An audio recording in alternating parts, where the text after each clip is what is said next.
Okay, welcome to our Gaza lecture series. Thank you all for coming. This lecture series is co-sponsored by 6 different units affiliated with Georgetown University. While other campuses have shut down debate and lecture series of this nature, we're very grateful that this lecture series continues into its 2nd year. I want to thank the senior administrators of this university for allowing this lecture series to continue unimpeded without censorship and any threat to block it. Today's topic is the genocide in Gaza in historical and comparative perspective. And the timing of this topic today is ideal for 2 main reasons. The first one is that Benjamin Netanyahu is in town today. As all of you know, he is the person who bears command and control responsibility over this genocide. And hopefully, in my view, one day he will find himself in the dock facing a war crimes prosecutor. Secondly, this lecture is important because we are honored to have with us a leading scholar of genocide with impeccable scholarly and academic credentials to speak on today's topic, Professor Martin Shaw. Why did we invite Professor Martin Shaw? Well, obviously his academic credentials are the main reason, but we thought that in the context of a lecture series on Gaza, and given what's happening today, we needed someone who has the background and the credibility and the credentials to speak about this genocide in historical and comparative perspective. How is this genocide unique, different? How can we understand it in its broader historical and comparative perspective? Martin Shaw and I will be in conversation tonight at Busboys and Poets downtown at 450 K Street. In terms of his formal resume, Martin Shaw is a historical sociologist who's written widely on war, genocide, global politics, and social movements. His books that bear on today's topic include War and Genocide, Genocide and International Relations, What is Genocide, and most recently, The New Age of Genocide, Intellectual and Political Challenges After Gaza, published by Columbia University Press and coming out next month. I believe there is a flyer outside with details of his new book. Professor Shaw is Emeritus Professor of International Relations and Politics at the University of Sussex and a research professor at the Barcelona Institute for International Studies.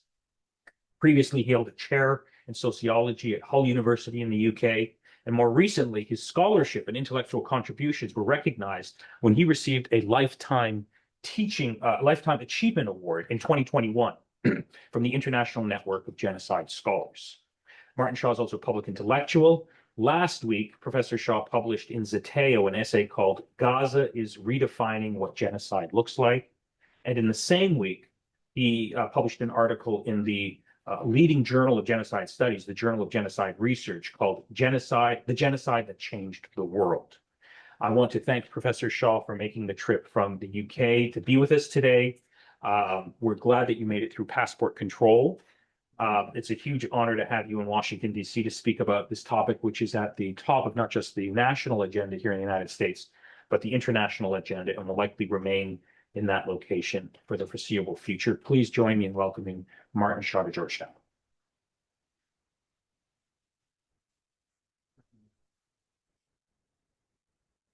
Well, thank you, Nada, and thank you to the Centre and the University for the invitation to come here today. I think, as Nada said, I think it's very important work that Georgetown is doing in hosting this kind of series. It isn't happening everywhere, and it's certainly something that needs to happen. So, as Nada has said, we're here today because what Israel is doing in Gaza is recognized as a genocide, and indeed it is the emblematic genocide of our time.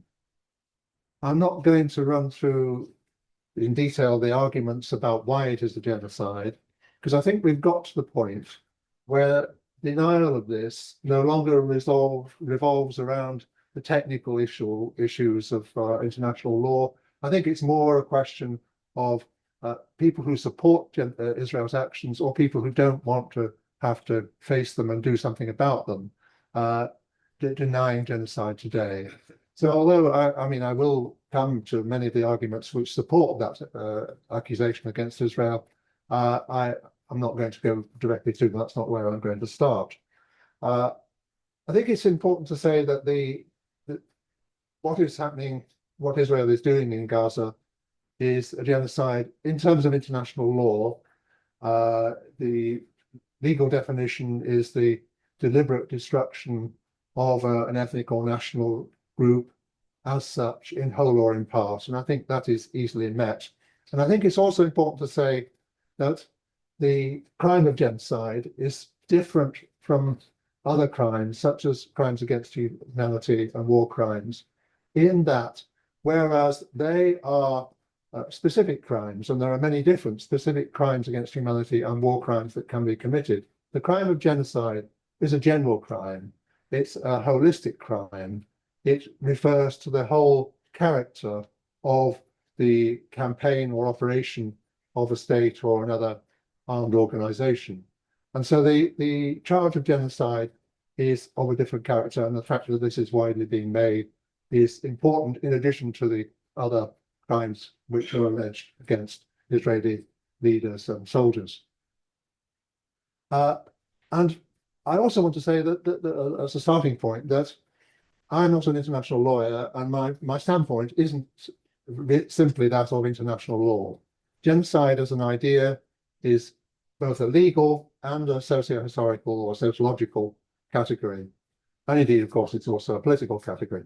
And I think it's important to explore genocide in the widest possible sense. So I'm speaking to you here today as a social theorist who's written quite a lot about the idea of genocide, and also as a historical sociologist who's looking at genocide in a comparative and historical way. One of the reasons why I stress this aspect is that the legal definition has significant flaws due to the political circumstances of its adoption and also of its implementation by the courts. In particular, it has steered towards the understanding of genocide as the physical destruction of a group, deliberately omitting specific reference to the social and cultural destruction which genocide involves. But from a sociological point of view, because social collectives are not simply collections of individual bodies, but are constituted through social relations, it is the destruction of the collective features of social life which is really defining, and that is really my stance on the meaning of genocide. Defined sociologically, genocide can be considered as a type of action in which states and other organizations seek to destroy social groups and populations, but also as a type of conflict in which the targeted populations resist, and together with others who support them in that resistance. And that, of course, is quite important when we consider Gaza.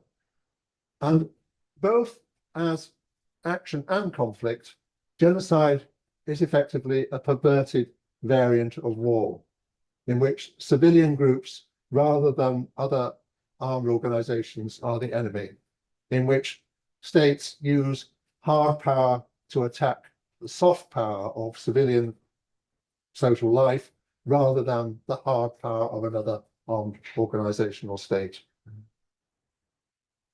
Unlike war, genocide involves a range of violent and coercive types of action. Killing and wounding, yes, but also rape, torture, expulsion, incarceration, expulsion, dispossession, cultural destruction. Raphael Lemkin, who founded the idea of genocide, invented it in the 1940s, listed no fewer than 8 different methods, including social and cultural methods, of destroying, or through which the Nazis destroyed the occupied populations of Europe. So the idea of genocide as a multifaceted social as well as physically violent process is very important. And very, very relevant to Gaza, the relationship of war to genocide is a central paradox.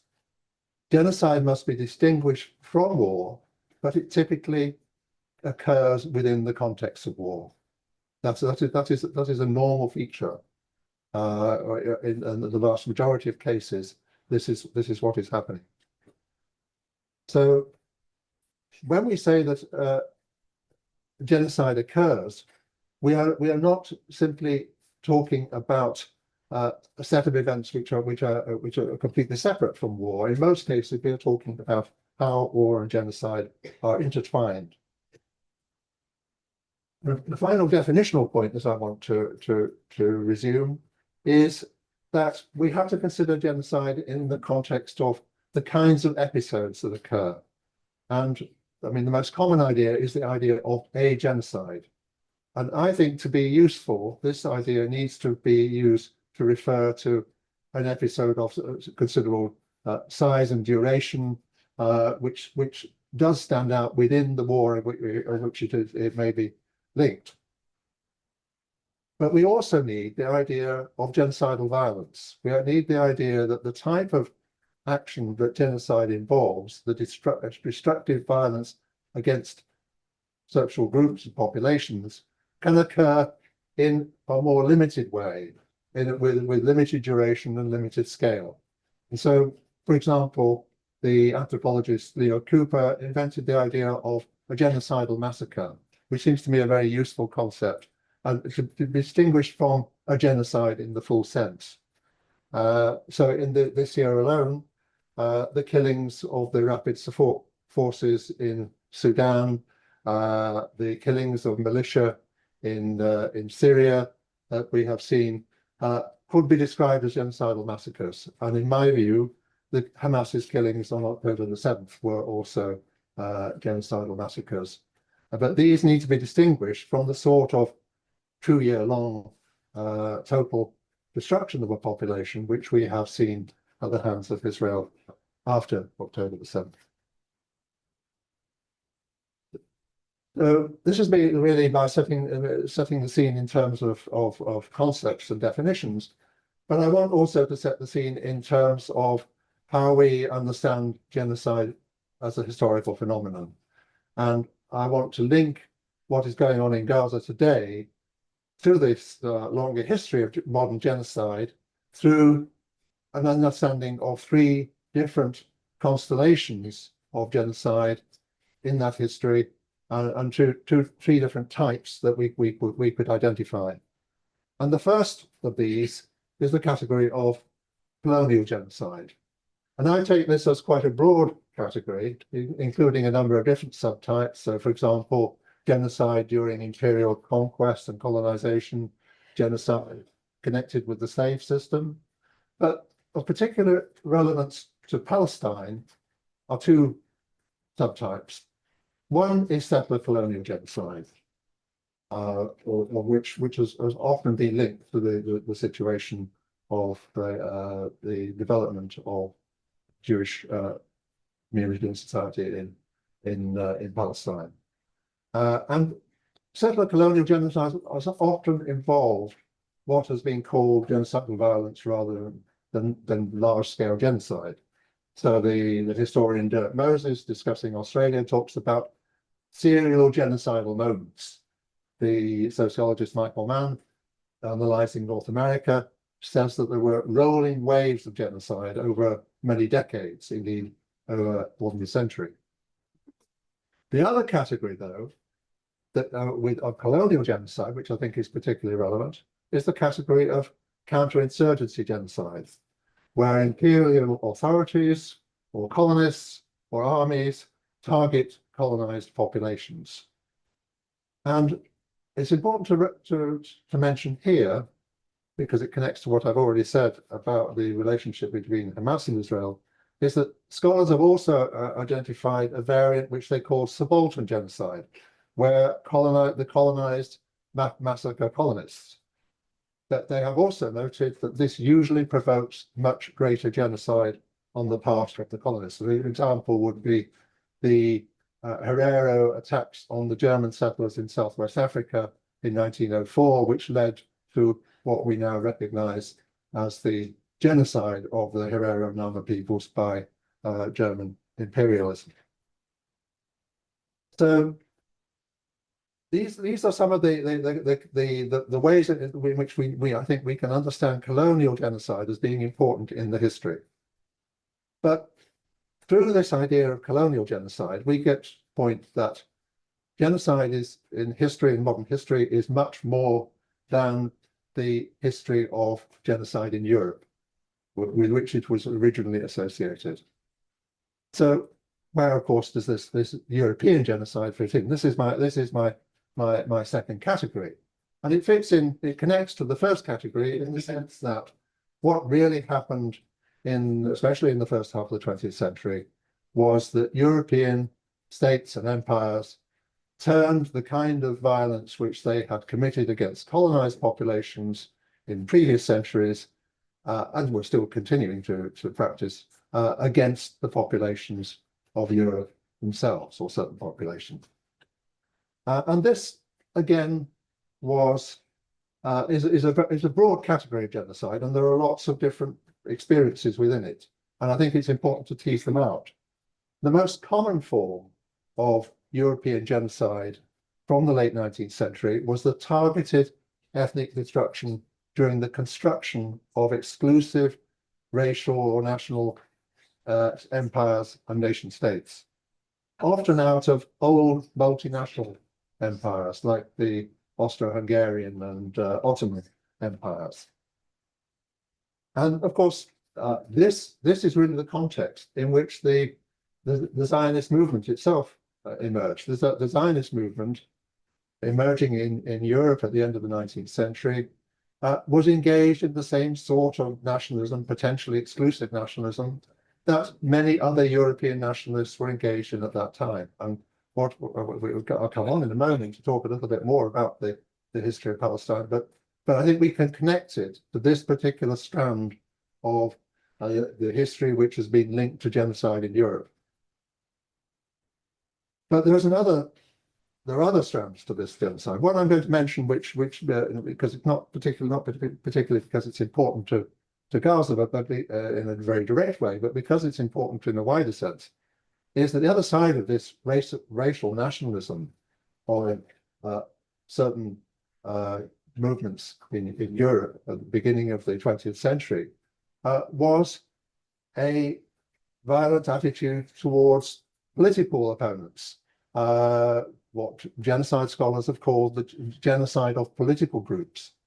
So in the first half of the 20th century, we saw the systematic destruction of working class communities, movements and parties during the rise of fascism. And the Italian Marxist Antonio Gramsci called this a kind of pogrom that was happening against the left in Europe at that time. And I think it's worth thinking about this today, now that some far-right regimes are beginning to systematically eliminate progressive forces in their countries. But ultimately, this period of genocide, this type of genocide in Europe in the 20th century, climaxed in the Nazi, what Lemkin called the Nazi genocide, and what most of us think about in terms of the Holocaust. And this is the case, although there were other major practitioners of genocide. The Stalinist regime in the Soviet Union also carried out genocide, both against peasant populations and against nationalities which were deported. But the Nazi program was by far the most murderous, and of course it was this that it was the center of the understanding of genocide which emerged from the Second World War. It's important to note that even the Nazi genocide did not begin with mass extermination. No, it began with persecution, then with expulsion, then ghettoization, then with mass executions in ditches in a relatively informal way, and only finally did it produce the extermination camps. But it is these which have captured the sociological as well as the popular imagination. So when we think about genocide, we think about the genocide of the Holocaust. And one of the things that I think is important to bring out is the way that some social thinkers have characterized this as a peculiarly modern genocide. So Zygmunt Bauman, the Polish-British sociologist who wrote a book called Modernity and the Holocaust, said, "The Holocaust left behind and put to shame its alleged pre-modern equivalents, exposing them as primitive, wasteful, and ineffective by comparison. It towers above past genocidal episodes in the same way as the modern industrial plant towers over the craftsman's cottage workshop, or the modern industrial farm with its tractors combines and pesticides above the peasant farm with its horse, hoe, and hand weeding. Now, that almost sounds like a sort of Marxist characterization of modern capitalism in comparison to previous forms of production. And Michel Foucault, the French philosopher, wrote that wars are no longer waged in the name of a sovereign who must be defended. They are waged on behalf of the existence of everyone. Entire populations are mobilized for slaughter in the name of life necessity. So Foucault really was focusing on a different aspect, more modern aspect of the genocide which culminated in the Holocaust, which was the mobilization of the entire population to carry it out. And I think we maybe see echoes of that in the case of Israel. But in some ways, this emphasis on the modernity of the Holocaust, in particular, if you like, the particular aspect that Bauman pointed out, doesn't fit quite so well with the subsequent trajectory of genocide. And indeed, when we think about Gaza, I'm always reminded of the Israeli historians Amos Goldberg and Daniel Blattman, who wrote that there's no Auschwitz in Gaza, but it's still a genocide. So genocide, in many cases, does not fit the Holocaust stereotype or archetype. And indeed, as the pattern of genocide shifted away from Europe after the Second World War, really after the 1940s, there was no significant genocide in Europe until at least until the period of the Yugoslav wars. In what might be called post-colonial genocide, in the second half of the 20th century, there was widespread genocidal violence during struggles of control over the post-colonial state, and indeed in wars of secession, but often by parties, armies, insurgent movements, not always by a centralized, let alone a totalitarian state. So there's a shift really in the pattern and the character of genocide, which we can see in the second half of the 20th century. In places in cases like the Indian partition, even in Rwanda, in Burundi, in Nigeria, in Pakistan, and Sudan in the 60s and 70s. But this genocide was still modern. It was still universally organized by modern parties, states, and armed movements with modern weaponry and modern ideology. It was still linked to struggles over control of territory and modern state power.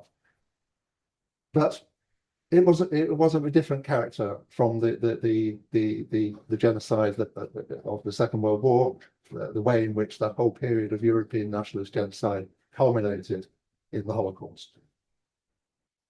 Particularly important to note perhaps one subtype of this post-colonial genocide, the genocide during the wars of decolonization in places like Algeria, Vietnam, and Kenya, where there was significant genocidal violence both by the colonial state and by settlers against populations that supported insurgents, and also sometimes by insurgents against settlers and pro-colonial minorities.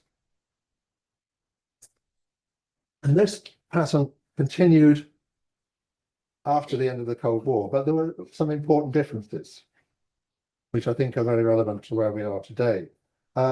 One that maybe isn't quite so relevant is that the empires that were dissolving were often now the communist multinational states, the Soviet Union and Yugoslavia. And the Yugoslav wars led to the Bosnian genocide, which in many ways was a defining genocide of the 1990s. There was a new salience of democratization for genocide. So in Yugoslavia, but also in Rwanda, the involvement of the people in the process of changing from a communist to a more plural national regime meant that there was a great deal of popular involvement in genocide. Rwanda in particular was a case in which there was massive popular involvement of Hutus in the slaughter of Tutsis. And the sociologist Michael Mann that I mentioned argues that democratizing regimes were actually more prone to genocide than stable authoritarian regimes. And this was really one of the features that was coming to the fore in this period. But apart from Rwanda, these were mainly genocides of expulsion, partial mass killing, not extermination, with the aim of removing undesirable populations. And there was a big discursive change that took place with this transformation, and that was the emergence of the idea of ethnic cleansing, which came out of the Serbo-Croatian language during the Bosnian genocide. And this was really a euphemistic term for forced removal. It was a way in which one particular dimension of genocide destruction could be converted into something which was not genocide, into something which was could be categorized as something different. And really, there's a whole question here about, which is relevant to Palestine in the broader sense, about how, during the drafting of the Genocide Convention, the practice of forced removal, which was actually the most common way in which population groups were being destroyed, was removed from the convention's final form, precisely because some of the major states of the United Nations, the Soviet Union, the British Empire, were complicit in this. And indeed, the United Nations itself in Palestine was complicit in removing a whole population.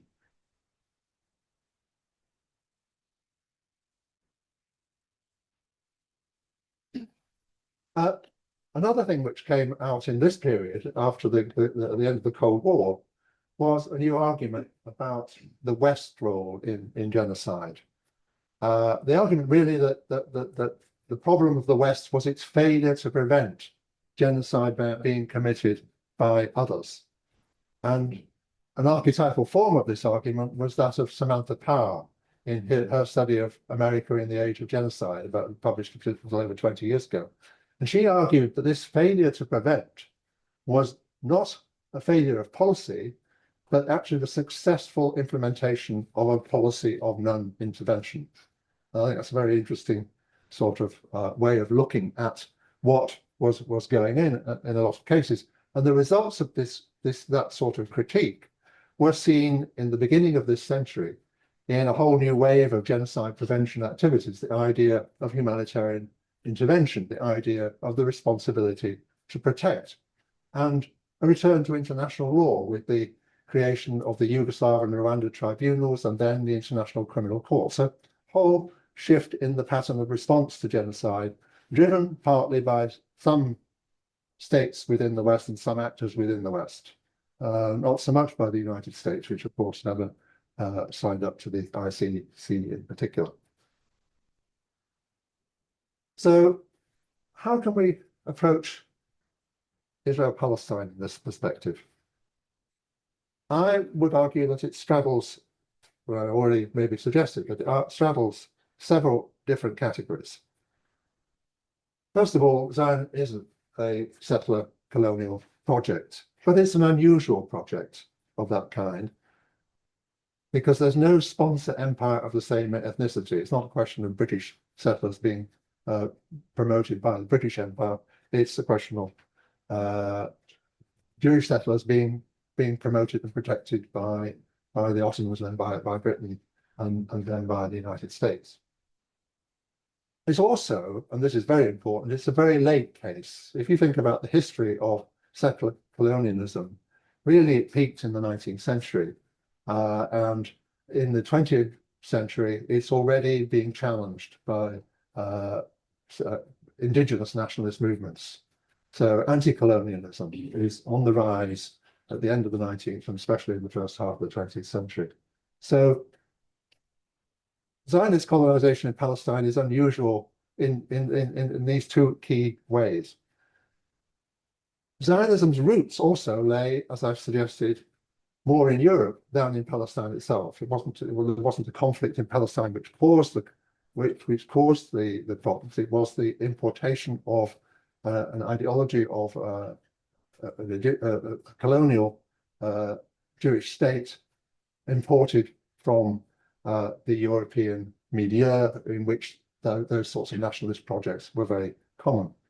And finally, the realization of this project occurred in the context of decolonization. So it belongs to a small subset of cases Some genocide scholars have compared it with the cases of colonization in the Americas and Australia. I don't think that really works. It belongs to a subset of cases which include Algeria, South Africa, Rhodesia, the places where settlers competed with indigenous national movements to take over from the colonial empire.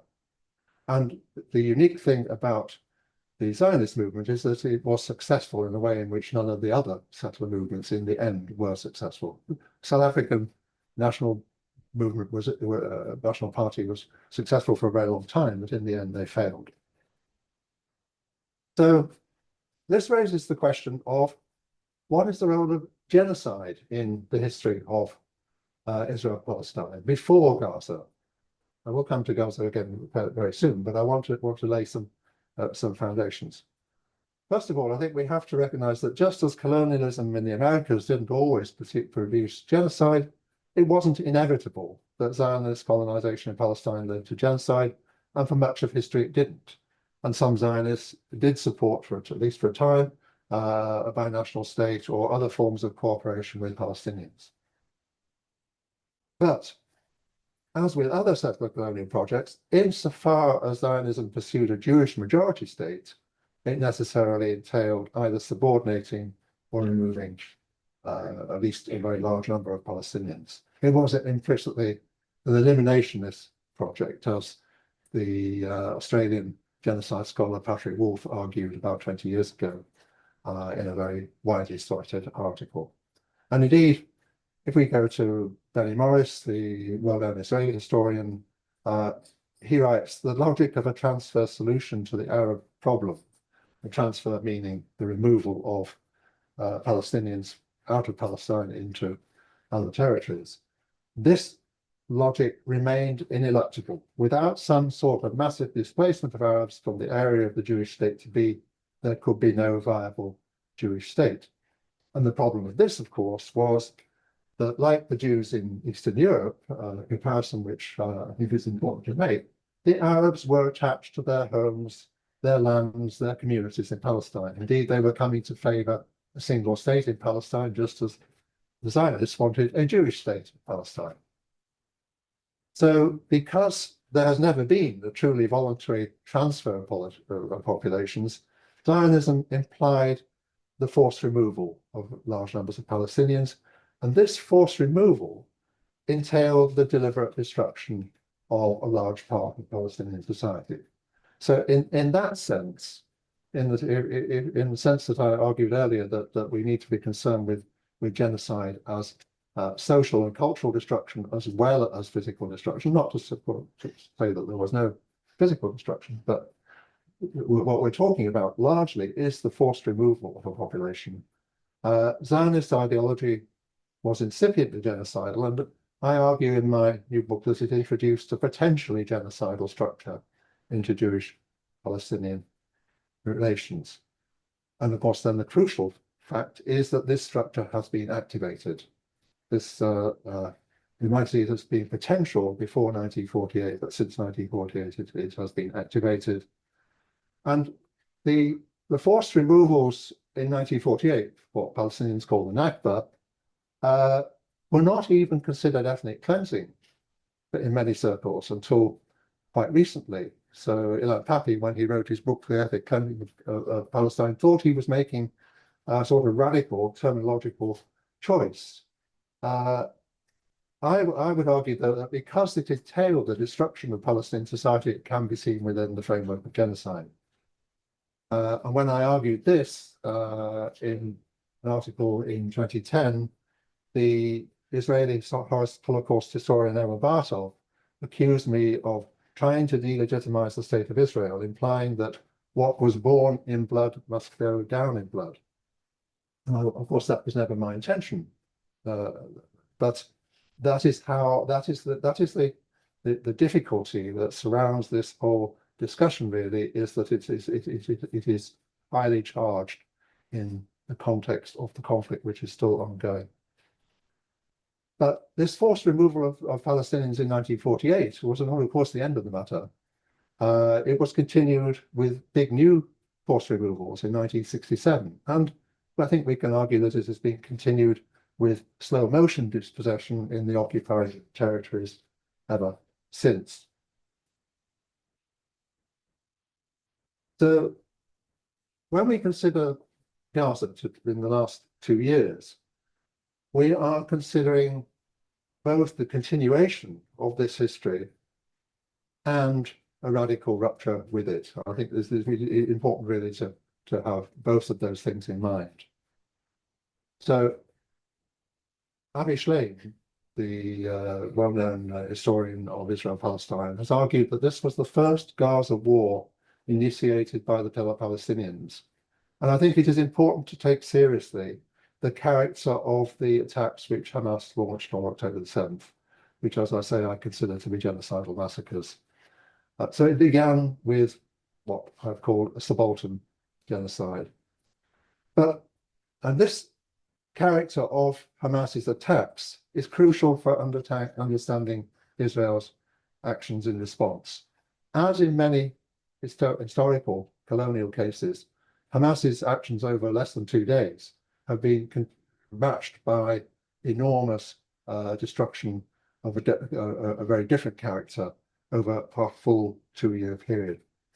And understanding this danger, the danger of this connection, was one of the reasons that I saw genocide emerging in Israel's response in October 2023.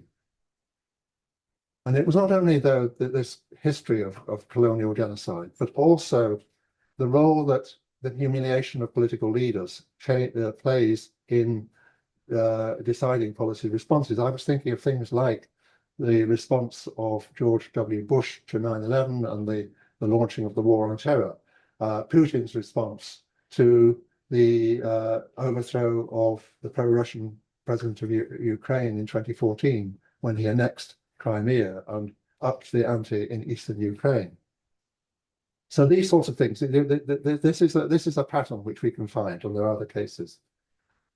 And I was also thinking of the fact that Israel had responded previously in a very brutal fashion, even to limited attacks.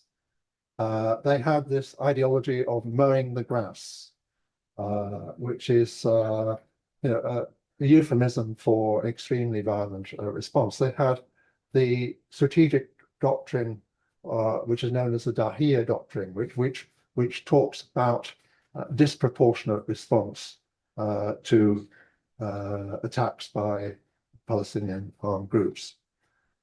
And so it seemed obvious to me that this huge escalation in the character of Palestinian violence, which was implied in Hamas's actions, would produce an equally, if not greater, escalation in Israel's response.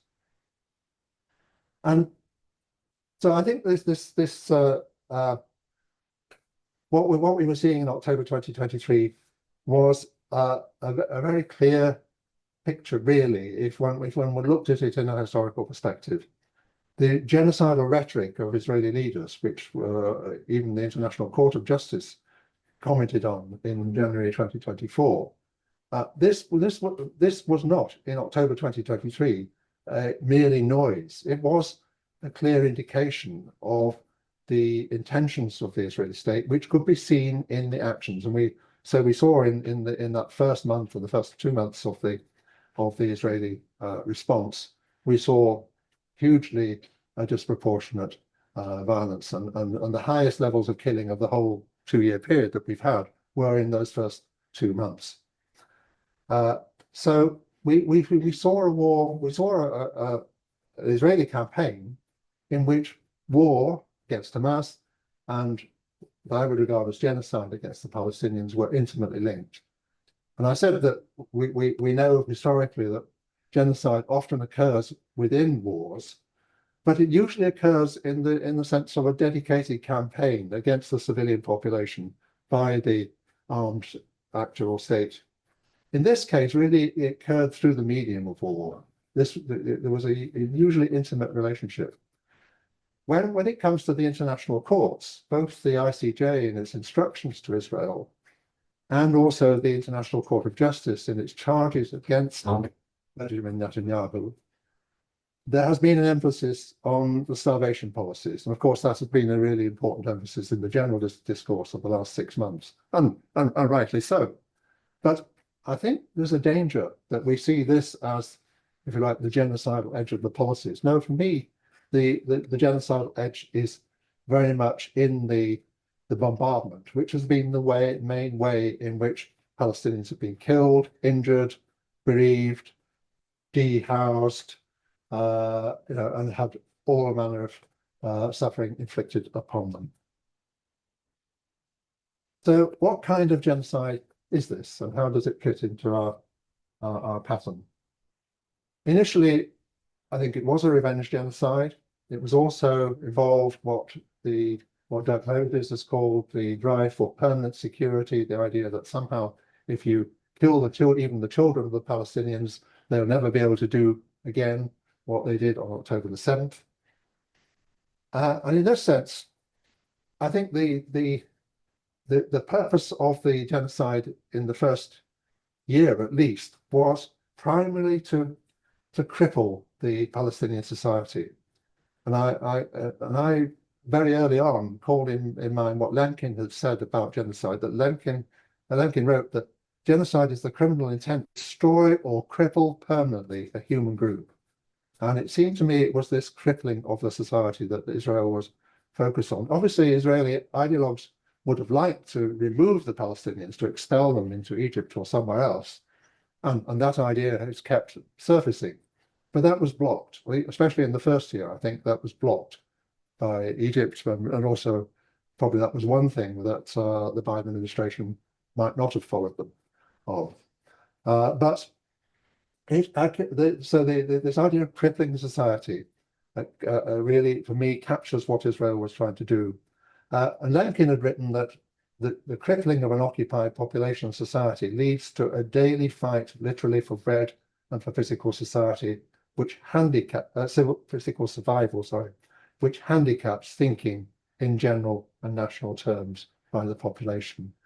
And in a way, I think that sums up what was happening. At the same time, however, rather in the way that we could think about the declaration of the war on terror, then having turned towards the strategic opportunity of overthrowing the Saddam Hussein regime in Iraq, I think rather in the same way, Israel's initial policy towards Palestinians after October 7th is turned towards a project of a possible fundamental restructuring of population and territory in Gaza, either by totally removing the Palestinians or by concentrating them in some limited way within a territory which Israel controlled. This has been described as the forced removal aspect has been described as ethnic cleansing, but of course, both of these ideas are really different ways of projecting the completion of the genocide, of trying to come to some sort of conclusion or solution from the Israeli leadership's point of view. And I think this is still very much still exactly where that ends. Is still very much in the balance, and that's one of the things that's being discussed down the road. But finally, how similar or different is this to other recent genocide? In what ways really does Gaza stand out? Now, most recent genocide has been internal to states. It's involved attacking minorities, often in response to ethnic insurgencies. In this sense, I think there are some superficial comparisons with other recent or current cases. However, if we consider the strategic project aspect of it, maybe better comparisons would be Russia's attempt to eliminate Ukraine or China's attempt to eliminate Uyghur society in Xinjiang. Big, powerful states using advanced military and administrative power to eliminate unwanted groups. And although Israel is a small state compared to Russia and China, Gaza is an even smaller territory. Gaza has a very modest population, really. It's about a third of DC's, I found out when I looked that up. So it's possible for an advanced military machine not only to cripple that society, but also to envisage a more holistic solution. Although there's always the question of how that fits with the geopolitics surrounding that. And here, I think we come up against the fact that what is going on in Gaza is a very modern genocide. And this was the point I tried to make in the Theo article. That here power is being used to destroy civilian society, not the kind of power that a third world dictatorship or a militia group might have. It's not being done with cheap but murderous weapons like drones, like the rapid forces use in Sudan. And it's not being done with crude nationalist propaganda either. It's being done with the most advanced organizational technology, with F-35s, with AI, with surveillance being supplied by the Western states, but with mapping and planning by international consultancies. It's being done with a sophisticated ideology of anti-Semitism and never again, which speaks to the heart of post-Cold War Western morality, official morality.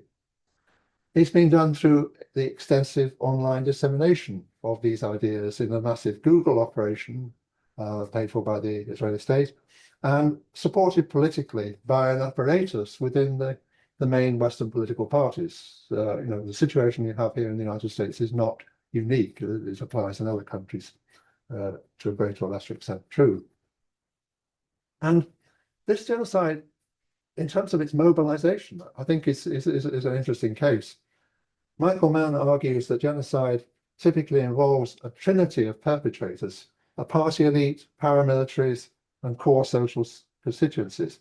But I think if we think of the radical far-right government in Israel, together with the IDF, the settlers in the West Bank and the far-right groups of activists who've tried to block aid going into Gaza, and the highly media mobilized population, it sort of maps on. And in a sense, this is a particularly democratic genocide. I'm not trying to say that Israel is a democratic state in any full or absolute sense, but for Israeli Jews, it is considerably a democratic state, and it has mobilized the means of its democracy to support what's going on in Gaza.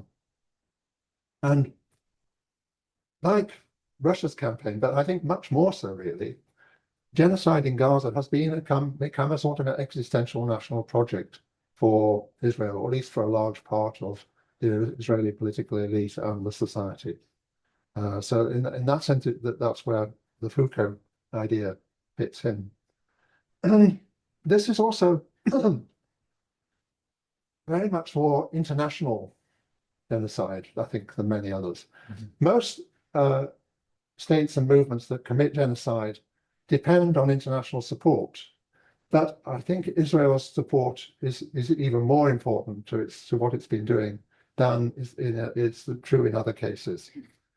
My former student, Andre Gomez Suarez, a Colombian, invented the idea of the perpetrator block to analyze what he called multi-centric genocide, where genocide had a number of different centers that were coordinating things.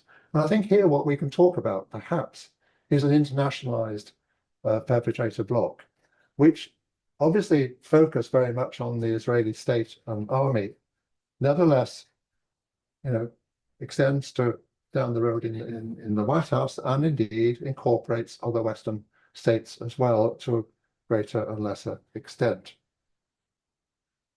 Another feature of this, which is very modern, I suppose, is the way in which the genocide is perceived and consumed by the population of the world, and especially of Western countries. Most recent genocides have been what I called distant violence for Western societies.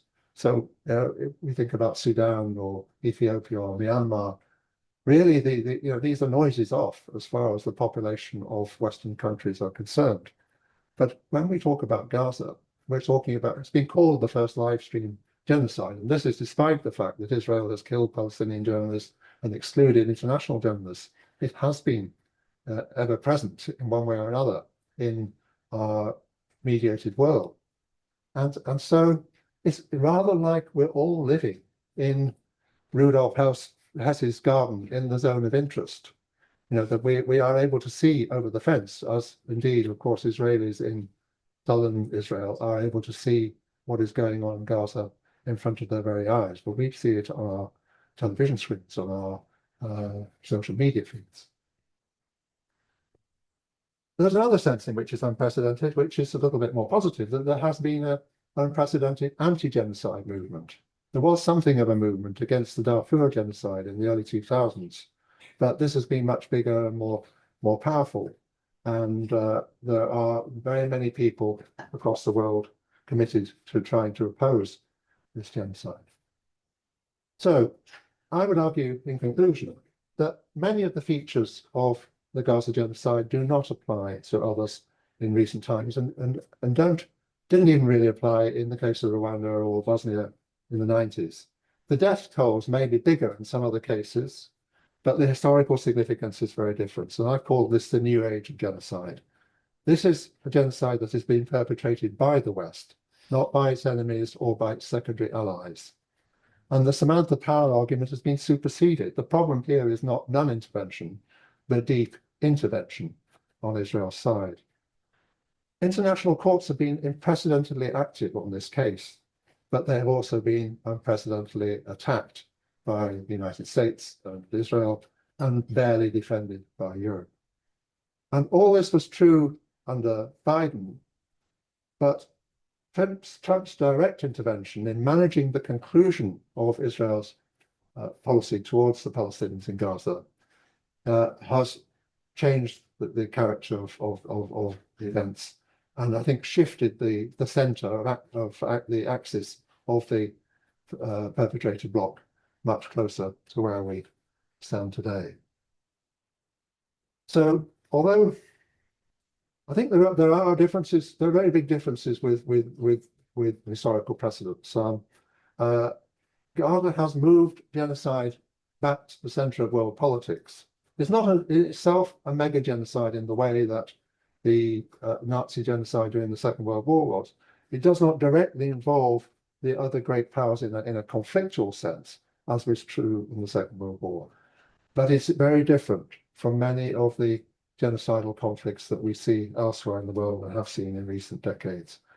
And really, as well as being a huge new catastrophe for the Palestinians, it represents the new dominant forces in world politics and economy and society today. And it is a major warning to the world of how power is changing in the present period. And I fear that the suffering that we see in Gaza will not be the last of its kind in the coming years. Thank you. Thank you.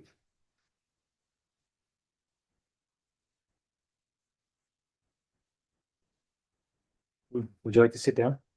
Yeah, so I'll sit. Okay, so I'm going to pose the first question, then I'm going to open it up to questions and answers. I want to just focus really in on sort of the argument that you made, but you didn't, I guess, press as forceful as I would have done in terms of what's unique about this Gaza genocide.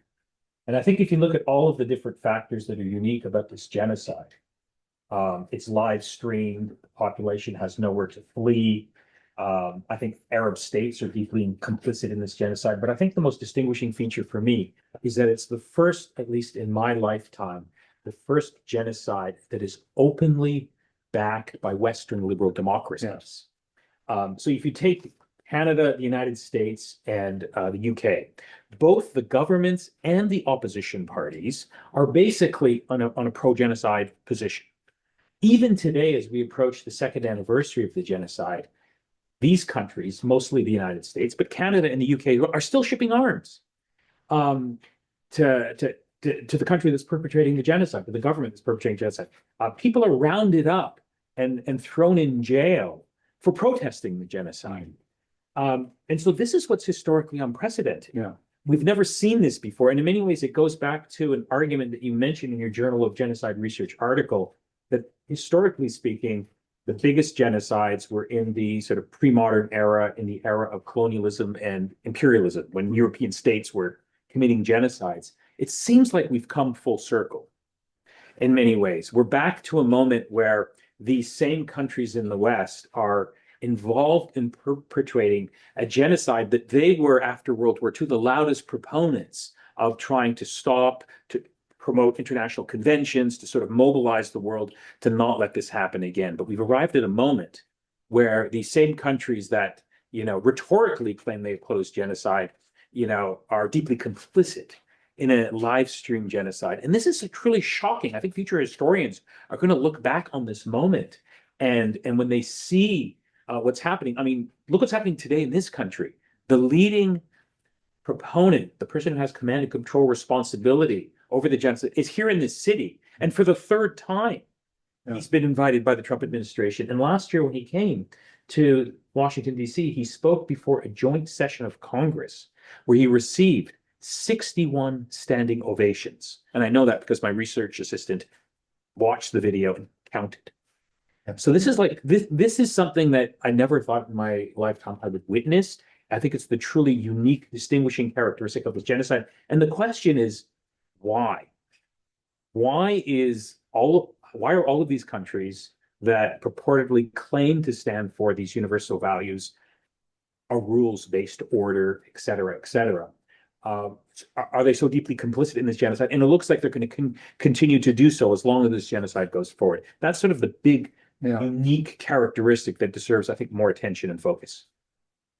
I think you're basically right. Well, I think in some ways it's worse than that, because, or at least in a historical perspective, it's worse than that, because although European colonial empires were broadly responsible for a tremendous amount of genocide, historians like Dirk Moses would argue that mostly it was local authorities and military commanders and settlers who were committing the genocide. And although the central imperial authorities didn't really try to stop it, there was a bit of distance, and they were not ramping it up. And I think we are in a, and it's also true really during the Second World War. You see that I mean, although we think about this sort of political divide, there was a lot of Western responsibility really for not stopping the Holocaust, and also for allowing the Soviet Union to do some of the big destructive population movements that they did at the end of the Second World War. So there's a lot of Western responsibility, but it's mostly been secondary. It's mostly been often indirect. And what I think is true is truly shocking here is really, as you say, the centrality of Western governments, and yeah, the question why has many answers really, I suppose. I mean, I don't think it's just one thing. I mean, one is that the commitment of Western governments to genocide prevention was always somewhat thin. That when Mark Mazzara, the historian, has a nice phrase about the Genocide Convention and the other international instruments that were adopted after the Second World War. He says there were promissory notes that were never intended to be cashed. So, the great powers that set up the UN, set up the Genocide Convention and these other international instruments, but they didn't really think that they were going to be used, and they certainly didn't think they'd be used in cases where they themselves were involved. Indeed, some of them were really quite cynical about this. The Soviet Union ratified its wartime genocidal expulsions in its Supreme Soviet 2 weeks before it signed the Genocide Convention. There wasn't a great deal of subtlety about this, really. And the other great powers, the British and the Americans, were quite happy to let the Soviets do what they were doing in Eastern Europe. Nobody cared that much about using the ideas of the Genocide Convention to prevent the mass slaughter in India when the partition took place. Nobody was prepared to really allow the question of Palestine to be brought into the Genocide Convention discussions in 1948. This convention was agreed in the same year that the Nakba took place. So I think that there was always a lot of double talk about genocide and the ideas of genocide, but then we have what I talked about, the critique of from the 90s of after Bosnia and Rwanda, and never again in the sense of Rwanda as well as the Holocaust, and then Darfur, and there was this slow emergence of the responsibility to protect. It's not that long ago, less than 20 years ago, that was agreed. And all of that really has gone out of the window, I think, with the events of the last 2 years. And why? I mean, as I said, I think there are a number of reasons. I mean, one is simply the centrality of Israel to American foreign policy and wider, and through the United States wider Western foreign policy. So, if we ask why does the British government been so closely embracing Israel over the last 2 years? Question I ask myself quite a lot. I mean, one of the reasons is the way in which it itself is linked into to Israel. There are all sorts of economic, scientific, political linkages between the two countries. But another, of course, is not wanting to break with the United States. If Britain has got a relationship with Israel, it's got a much deeper and more fundamental relationship with the United States. We even have what's called an independent nuclear deterrent, but which has to be purchased from and renewed at the permission of the American government. It's a state which is very much dependent, but there are other things, aren't there? There are other things. There's really the whole ideological, what I talked about, the whole ideological framework, really the role of the Holocaust in thinking about genocide in recent decades, which again was centered on the United States, but which has become a wider thing, and very, very specific role in Germany, which is such an important country in this context. There are all these sorts. I come down on the side that because Israel is an ally of the West and because of Western geostrategic interests in the region, it basically gets a free pass. And I would argue that if Arab states were involved in something similar that were allied with the West, they would also get a free pass. And there's proof that that is actually the case, because right now the United Arab Emirates is funding a genocide in Sudan. Who's talking about that? When Saudi Arabia was bombing Yemen from 2015 onwards, committing horrific war crimes in Yemen, the United States was still backing it, and there was a little bit of noise. But if you're on the side of the West in terms of the geostrategic order that the United States wants, you can get away with literally murder. And so that's the framework that I think largely explains. I mean, there's other factors as well that you've mentioned, but that's the one that sort of sticks out in my mind as the most paramount. But let's see what the audience has to say. Yes, indeed. The floor is open. Should we do speech expression? Oh yeah, we have a free speech expression policy here that we have to read out so that no one gets ejected from the room in case they don't follow the rules. So go ahead. Thank you for coming to this session. Georgetown University is committed to standards promoting speech and expression that foster the exchange of ideas and opinions. While it is recognized that audience members may not share the same views as the speaker, it is expected that everyone in attendance at this event will respect the right of the speaker and the organizing department to share their perspectives and ideas and not cause a disruption at the event's activities. There will now be a question and answer session during which you may ask questions. In the interest of time, we ask that each person be concise and ask only one question. Floor is open. Yeah, go ahead. Widely accepted that the UN may sometimes be complicit in different genocidal events.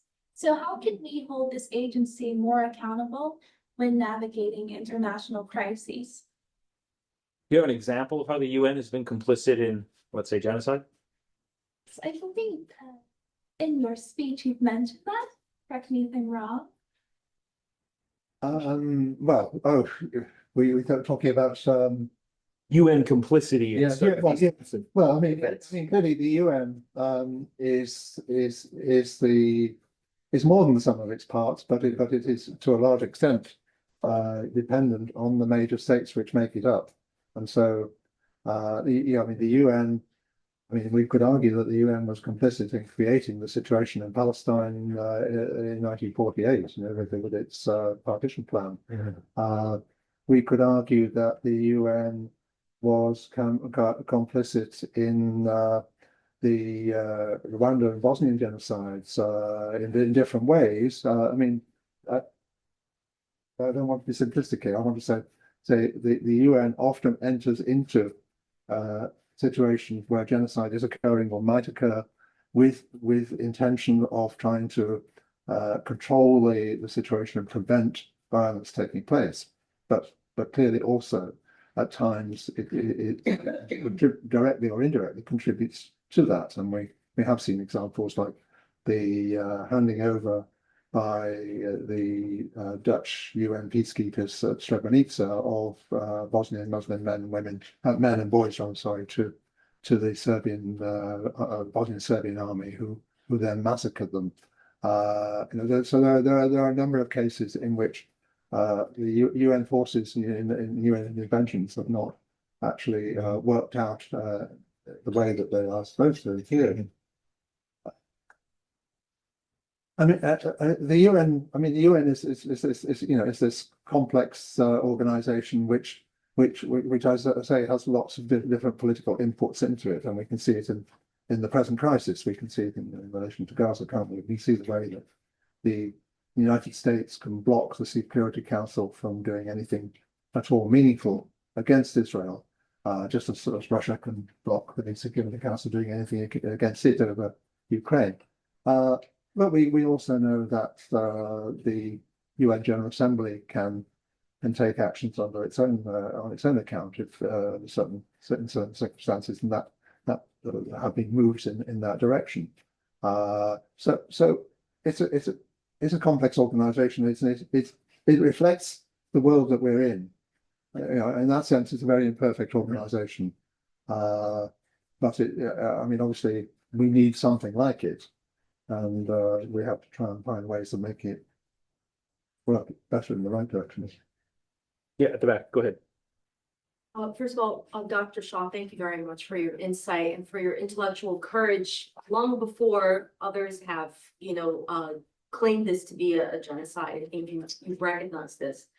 And I think it's it's almost futile to have a rational discussion about this when the West is not only complicit, but it's proactively engaged in this genocide.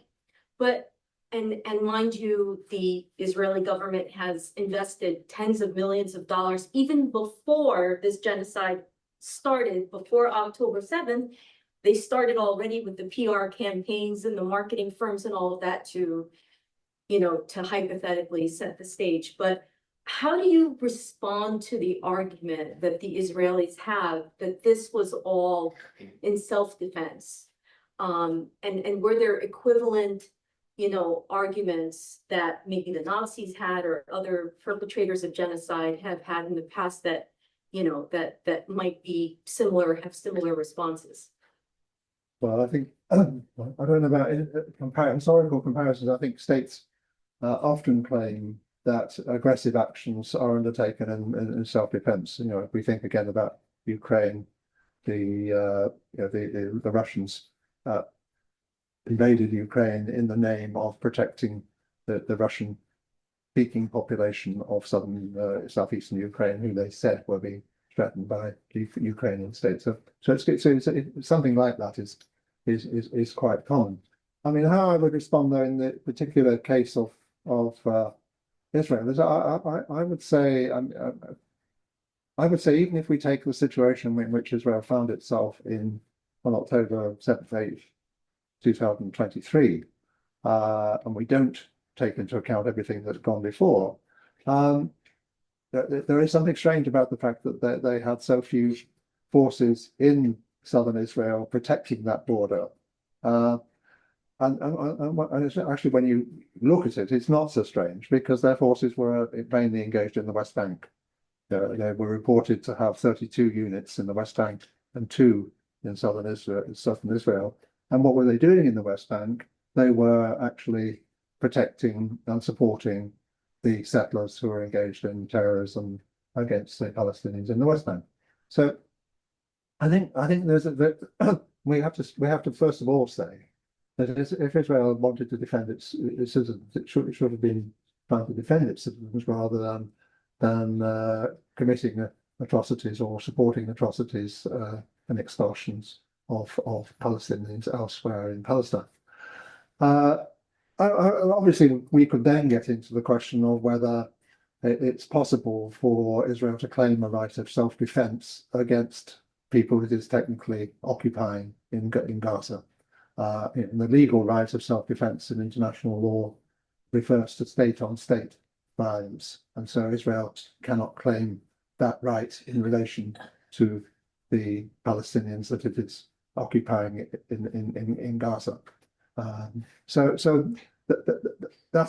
another thing. I think more broadly, though, what I would want to say is really that that this kind of situation which has arisen in the last 2 years is the culmination of the much longer processes that I was talking about, and that if Israel wants to be secure within its borders, it should be seeking to secure those borders, not to expand, not to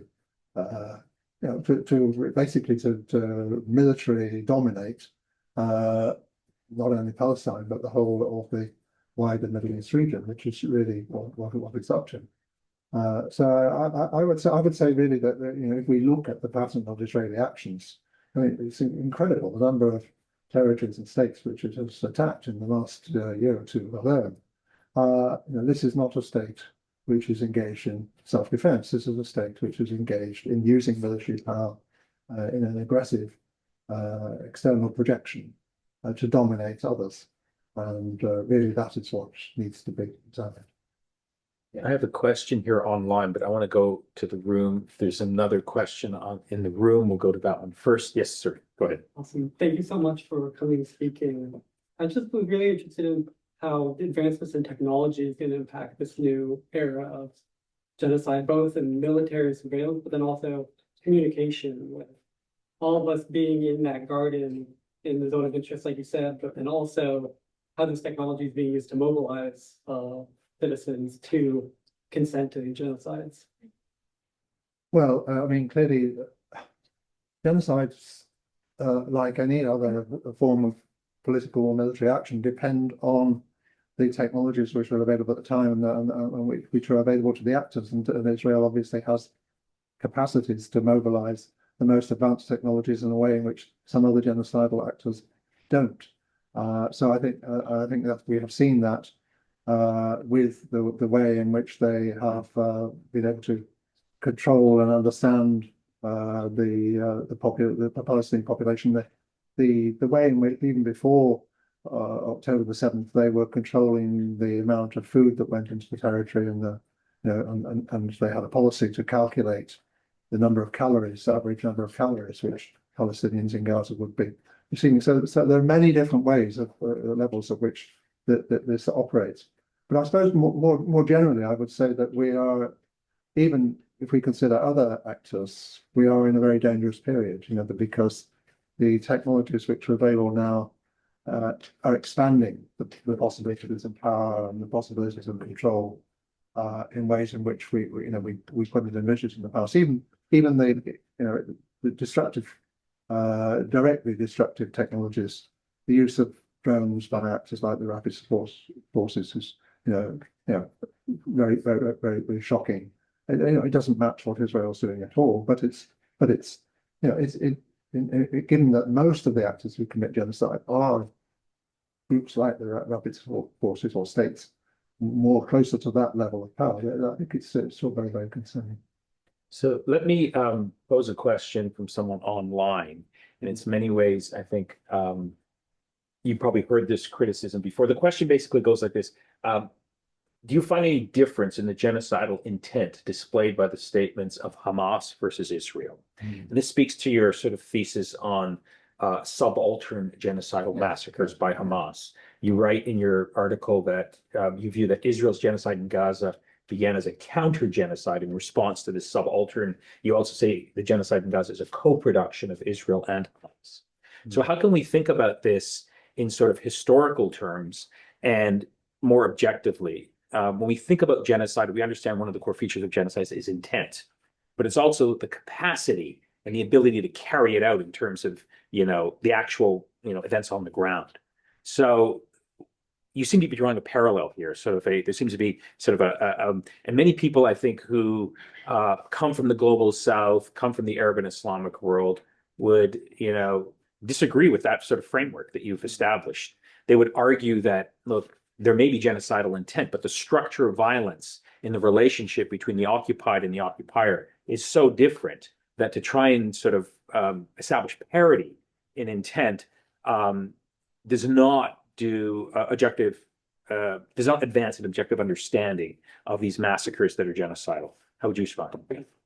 I think there's two questions here. One is the question of intent versus mentality. I mean, I think it's many actors have genocidal mentalities. If you go online in your social media feed, you'll find them popping up by the minute.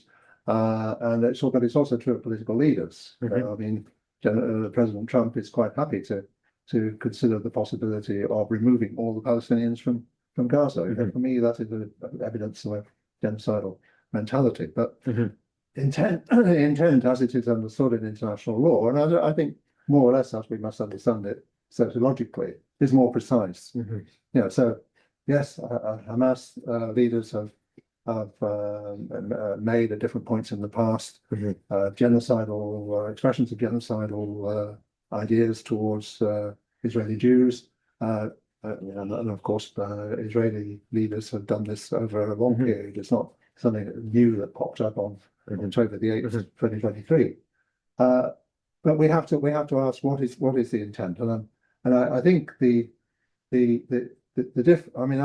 think my formulation of this does recognize the power disparities.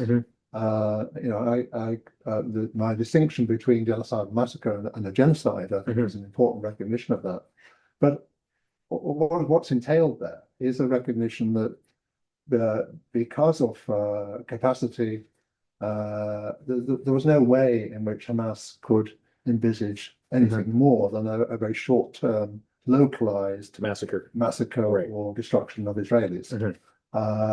Whereas Israel quite clearly could, Israel had this genocidal mentality before 2023, but when its leaders started to proclaim this mentality in the aftermath of October the 7th, given the evidence of what the IDF were already doing within days of October the 7th, it seemed very likely that they had the intention to destroy the Palestinian society in Gaza in the sense that I was talking about, in the sense of crippling that society, which of course involved an enormous amount of killing, but was not the same as extermination, but the brutalization of that society. Yeah. Well, look, this is a huge topic. In our conversation tonight at the bookstore, we can pick it up again and sort of dig deeper, but I want to give people a chance to answer a question, one and then two at the back. Yeah, ask a question. Go ahead. Hi, I was wondering if you have any predictions on how the future of the relationship between genocide and the bystander will be, considering how you mentioned how say the Holocaust affected the West to make us more reactive and prone to intervene because we realized what happened to bystanders or to the population. Well, unfortunately, I had a sort of more pessimistic reading of what happened after the Holocaust, because actually the Holocaust wasn't even called the Holocaust in 1945 or until the end of the 1950s, 1960s, it started to be called the Holocaust. And if you look at what happened after 1945, because after the Second World War was murderous in huge scale, even before we consider the Holocaust, and it culminated with the dropping of the atomic bombs, which were mass murderous in another way.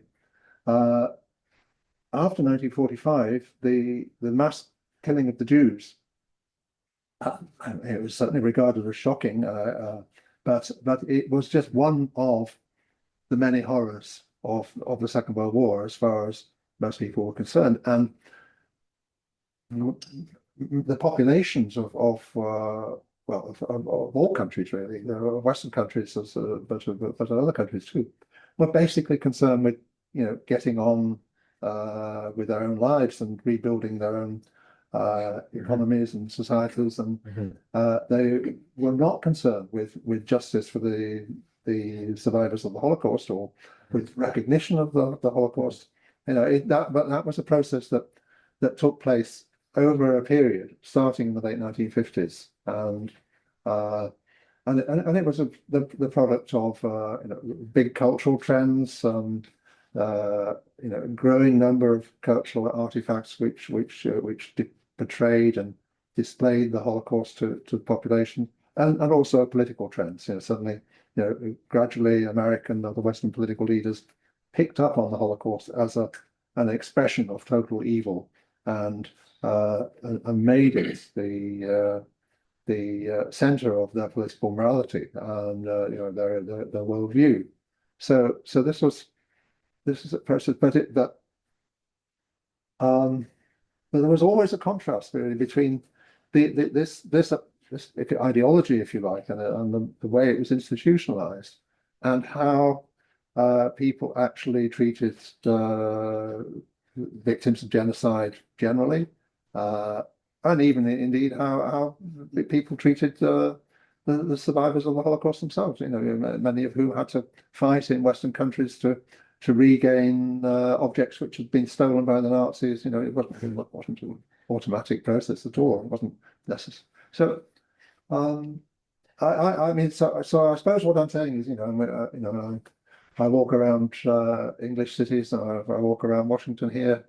I see a lot of people getting on with their lives, and apparently without being concerned about Gaza. And unfortunately, that is the case in most genocides. Despite all the campaign that we do, despite all the awareness, it's only in very particular cases that you manage to get certain momentum going, and to in which the common sense starts to be that something really terrible is happening. Now, I think what is interesting about the last few months is that has started to happen, perhaps in the case of Gaza, that after 18 months roughly, in which the majority of public opinion and most liberal media outlets were insensitive to Gaza, and were not prepared to recognize that genocide is taking place. I think that has begun to shift. It hasn't shifted enough, and it's made some difference. You have Western leaders, Starmer, Carney, Macron, making much more critical noises about Gaza. But as you were saying, The arms are still flowing. the arms are still flowing. Yeah, all that. Yes. Yeah. At the back. Yeah, go ahead. I like that. Like AI and live stream genocide, and causing the Palestinian genocide like spreading in like the whole world. And I've also noticed that numerous social media platforms like X, Twitter, and Instagram and TikTok are attempting to like suppress the discourse on what's going on in Palestine. So in addition to like the Western states' complicity, maybe we can like consider multinational corporations' complicity right now. So yeah, what is your answer to that? Like, do you agree that the modern genocide is progressing in that way? Well, there's obviously the role of social media corporations is extremely important one, and I think they are roughly acting, or many of them are acting in the way that you're talking about, and I think this is a hugely concerning aspect. I mean, I suppose what I was trying to say at the end is that genocide today is reflecting the new power relations of today. And we are in a world where certain sorts of corporate power concentrated on media organizations, on technology organizations, are becoming very, very powerful and you know, if you like, the nexus between these organizations and the states is a very important one. And you know, this is part of the new problem we face. To kind of, Last question to you. Go ahead. My question is, to what extent has the violence and repression of Assad regime in Syria has contributed to the normalization of state violence in the region, thereby paving the way for Israel to intensify its own campaign of mass violence?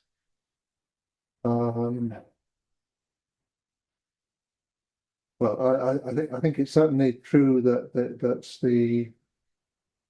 the extraordinary violence of the Assad regime is a big part of the regional picture here. Whether that is actually why Israel is behaving, or you know, a significant part of why Israel is behaving the way it is, I'm not sure. Maybe those who are, I mean, I'm not really a regional specialist. So, you know, I'm a generalist who take what I can from the information that's out there about particular situations. I would say it's certainly significant that this general there's this wider pattern of brutalization and spread above we have seen in recent years, but Israel is very much a law unto itself. Its reference points, I think, are in terms of the parameters of its behavior are determined much more by its relationship with the United States and other supportive actors than by its relationships to the example of the Assad regime or any other actor in the Middle East. I mean, I think that's my sense. So Martin, this is an incredibly, obviously, difficult topic to discuss. It's a haunting topic. Yeah. But, you know, at a university such as ours, we try and sort of have these types of conversations at critical moments to try and further the education of our students. So I want to thank you for being here, to contributing to that educational process, and look forward to the conversation tonight. Well, thank you.